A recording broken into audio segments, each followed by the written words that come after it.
Et donc votre invité dans la grande interview en direct sur Boursorama, c'est Martial You. Bonjour. Bonjour. Merci d'être avec nous sur Boursorama. Vous publiez, vous êtes éditorialiste économique chez RTL, vous publiez Les Dindons, comment on vole les classes moyennes, c'est donc chez Robert Laffont. Je vous cite, depuis 40 ans, les classes moyennes sont les dindons de l'histoire. Elles ont perdu sur tous les tableaux et vous montrez clairement, et on va l'expliquer ensemble, comment les classes moyennes payent le décrochage.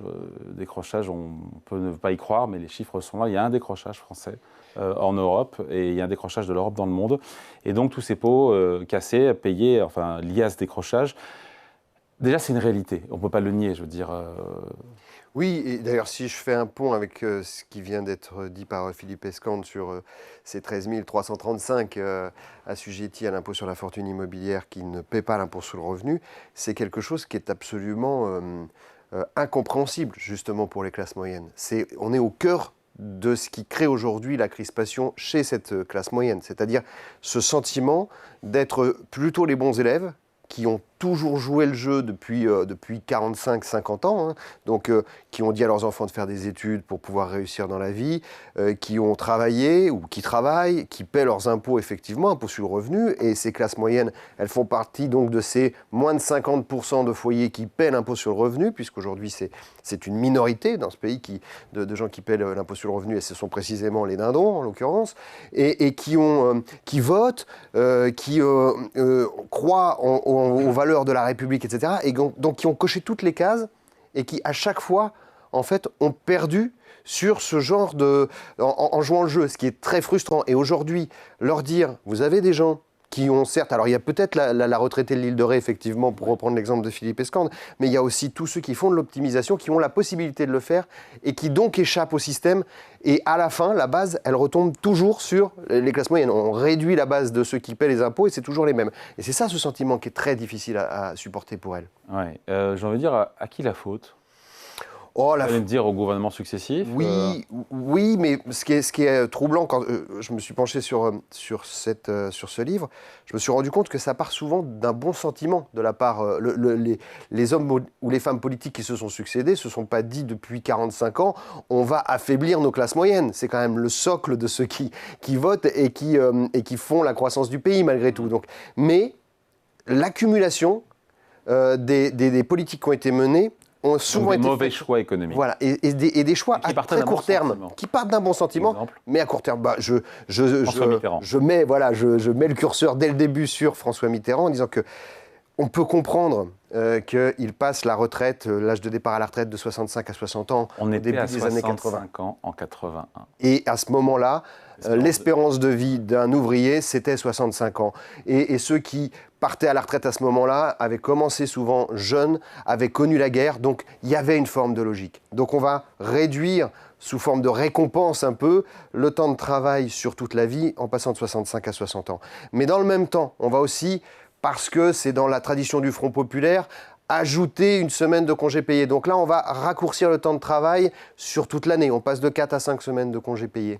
Et puis, ce sont des progrès sociaux Personne ne peut aller contre ça, fondamentalement. Et puis, dans le même temps, on réduit le temps de travail sur la semaine en passant de 40 à 39 heures. Oui, mais quand vous jouez sur tous ces curseurs-là, il y a une idée qui est difficile d'ailleurs à enlever à ceux qui sont encore de gauche aujourd'hui, qui est de dire si on enlève un peu de travail à ceux qui travaillent, ça va en donner à ceux qui n'en ont pas. On va redistribuer comme ça. C'est l'idée des 35 heures aussi. Sauf que ça ne marche pas, on le sait.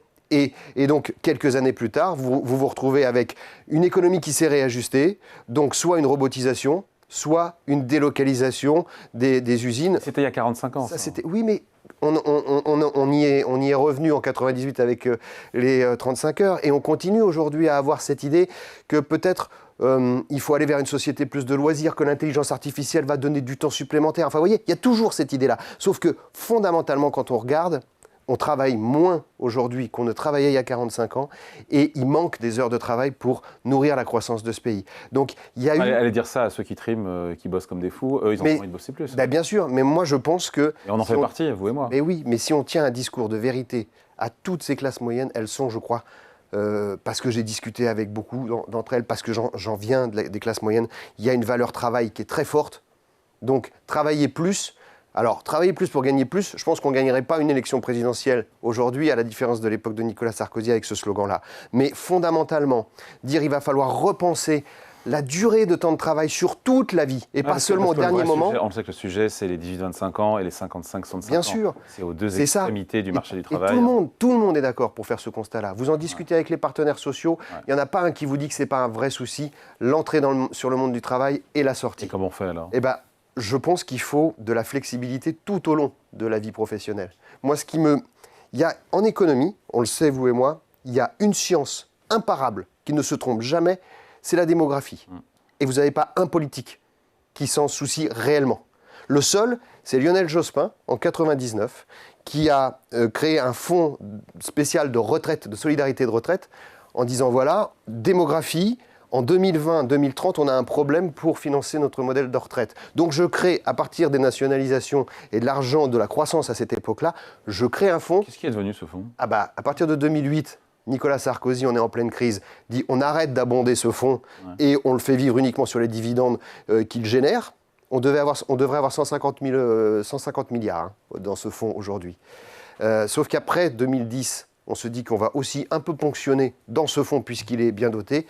Et aujourd'hui, on a à peine 20 milliards. Alors qu'on en aurait besoin. Donc vous voyez, c'est ça le truc. C'est une vision politique de long terme qu'il nous faut. Et si on arrive à dire, bon ben voilà, il va falloir de la flexibilité. Peut-être qu'au début de la carrière professionnelle, on peut travailler un peu plus. Et à la fin, aménager la sortie en ciseaux du monde professionnel. Il y a moyen de regagner du temps de travail qui crée de la croissance. Et pas seulement dire au dernier moment, bah, désolé les gars, on va vous rajouter 2 ans. Ça ne peut pas passer. Ça ne peut créer que de la frustration et de la tension sociale. Martial You, il y a quand même cette idée que la classe moyenne, on ne sait pas trop qui c'est, est-ce qu'on est dedans? Non, mais oui, c'est vrai. Les Français, c'est 2 tiers des Français, et vous l'avez chiffré.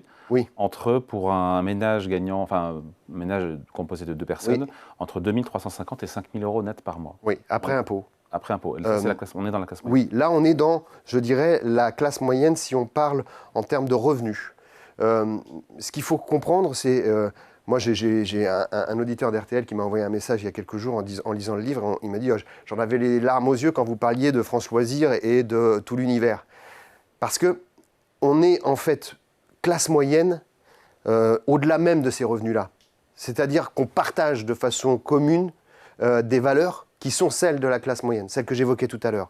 Le travail, la réussite, voilà, le mérite, la famille, la démocratie, la République, etc. Ce sont des valeurs très très fortes de la classe moyenne. Et donc ça, c'est véritablement ça le capital central et celui qu'on affaiblit aussi un peu depuis des années et qui constitue les classes moyennes. Et après, vous avez les revenus. Alors effectivement, si on veut, moi j'intègre aussi les revenus des retraités, parce que souvent dans les classements et les statistiques, les retraités sont mis à part. Sauf que les classes moyennes, en vérité, on n'est que la 3e génération. Les classes moyennes qui ont fait les 30 Glorieuses et la croissance de la France, à proprement parler, c'est juste après la Seconde Guerre mondiale. Donc les parents, les grands-parents aujourd'hui sont ceux qui ont créé cette classe moyenne dans le pays. Donc ils sont toujours là. Donc il faut les intégrer. Et c'est pour ça que je parle de cellules familiales, parce que je crois que ce qui vous fait entrer véritablement psychologiquement dans la classe moyenne, c'est le jour où vous constituez une famille. Après, évidemment, il y a les accidents de la vie, il y a tout ce qu'on veut. Mais vous êtes classe moyenne quand vous avez réussi à constituer une famille. Cette classe moyenne, elle a raison d'être en colère parce qu'elle vit ce déclassement et elle estime que de leurs conditions de vie et que ce déclassement n'est pas juste. Il y a ce risque que ça explose ou pas? Alors, moi j'ai écrit ce livre pour dire voilà, j'ai écouté et j'essaie d'être votre porte-voix sur les colères et les inquiétudes. Et c'est pour ça que je dis que c'est plus une peur du grand déclassement qu'une peur du grand remplacement qui est véhiculée politiquement par d'autres. C'est-à-dire la peur d'être un peu les Rastignac, quoi. Une classe moyenne, c'est Rastignac, c'est-à-dire à nous de Paris. Mes enfants, parce qu'ils travaillent, parce qu'ils font confiance au système et à l'ascenseur social et à l'école, ils vont réussir mieux que moi. Ça, c'est le père Goriot chez Balzac, Rastignac. Mais Rastignac, on le retrouve aussi dans Les Illusions perdues, quelques livres plus loin, toujours du même Balzac. Et moi, j'ai peur qu'il y ait ça, qu'on soit là maintenant arrivé au moment des illusions perdues. Donc il y a un risque de colère, il y a un risque de volonté d'essayer ce qu'on n'a jamais essayé politiquement, parce qu'après tout, on a joué le jeu avant. Mais il y a un tel attachement quand même aux valeurs républicaines et démocratiques dans cette catégorie de la population que je pense qu'ils attendent plutôt la personnalité qui va leur donner une option en prenant en considération leur situation, mais sans aller vers les extrêmes. Justement, est-ce que la classe politique, elle est consciente de ce déclassement? Je Ou crois elle est que dans sa bulle? il y a les deux, en fait. Réponse, les deux. Parce que, à la fois, il n'y a pas un candidat à la présidentielle qui ne va pas avoir comme cible principale les classes moyennes. Parce que vous rencontrez très, très peu de gens qui vous disent « moi je suis classe aisée, je suis très riche », ou des gens qui vous disent « je suis très pauvre ». Il y a des gens qui disent « je suis classe moyenne, j'essaie de me raccrocher, mais je suis en train de décrocher de cette classe moyenne ». Et puis il y a ceux qui sont très au-dessus, mais qui se considèrent toujours classe moyenne. Donc on va parler aux classes moyennes au moment de la présidentielle. Mais la difficulté, si vous voulez, c'est qu'un candidat à la présidentielle arrive toujours, et moi ça m'agace beaucoup, avec son programme « Mes 50 idées pour la France ». Et il raisonne comme un député, c'est ce que je dis souvent, c'est-à-dire qu'un député, le lundi, il vote sur la fin de vie, le mardi, il vote le budget, le mercredi, il vote... Silo. Voilà, c'est en silo.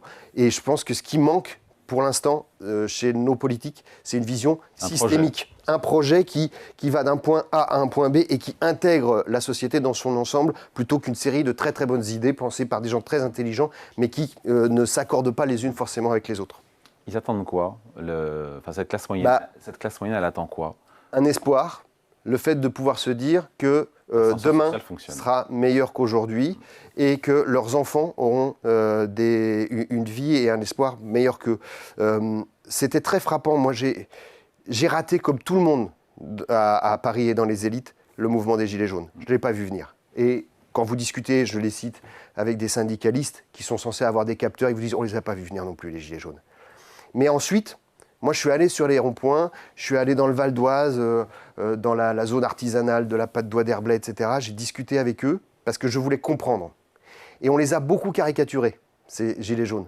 On les a ratés au début, et ensuite on les a caricaturés en les présentant comme des déclassés, qui n'avaient rien de mieux à faire que d'occuper un rond-point parce que ça remplissait leur vie le week-end. Non, ce sont des gens qui sont typiquement classe moyenne, typiquement inquiets et déçus de leur vie, mais des gens qui travaillent, beaucoup de femmes, des gens qui avaient des problèmes de pouvoir d'achat, des problèmes de fin de mois, des problèmes d'essence à mettre dans l'automobile, des gens qui ne comprenaient pas pourquoi les élites leur disaient « vous êtes des pollueurs, la voiture c'est mal », alors que eux c'est nécessaire pour pouvoir vivre au quotidien, et qui avaient besoin de se faire entendre. Et je crois que c'est ça, c'est pas leur parler aujourd'hui ce qu'il faut faire, c'est les écouter, avant qu'ils soient sur des ronds-points ou qu'ils bloquent le pays.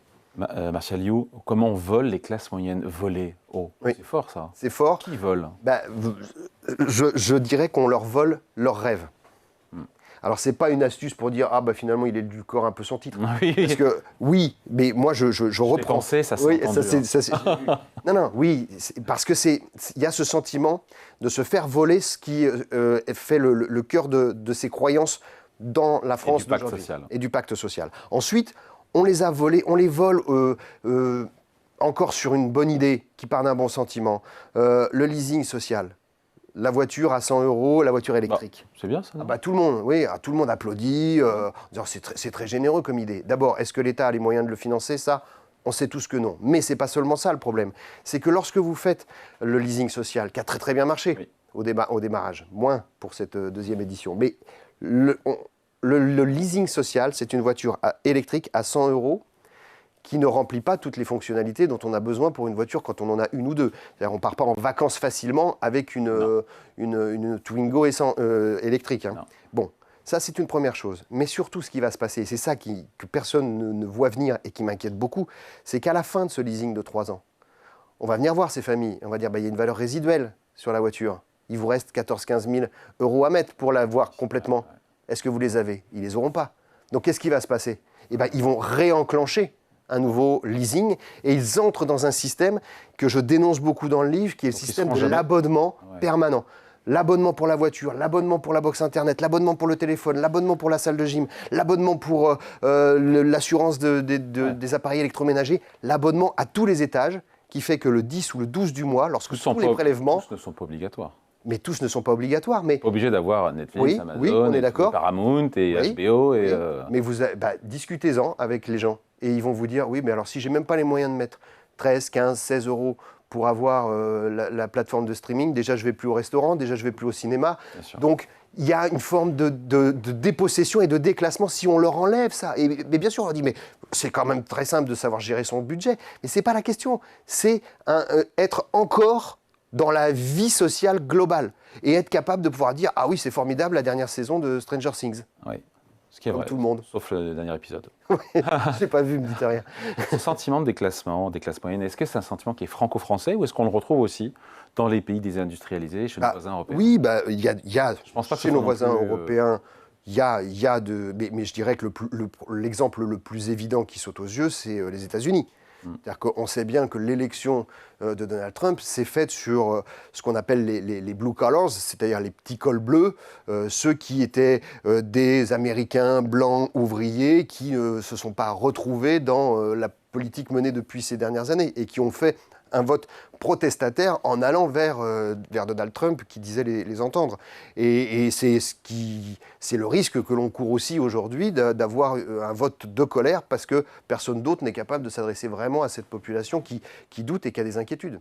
Voilà, il faut lire Les Dindons, comment on vole les classes moyennes, c'est signé Martial You et c'est aux éditions Robert Laffont. Merci. Merci. À bientôt. Au revoir. À bientôt.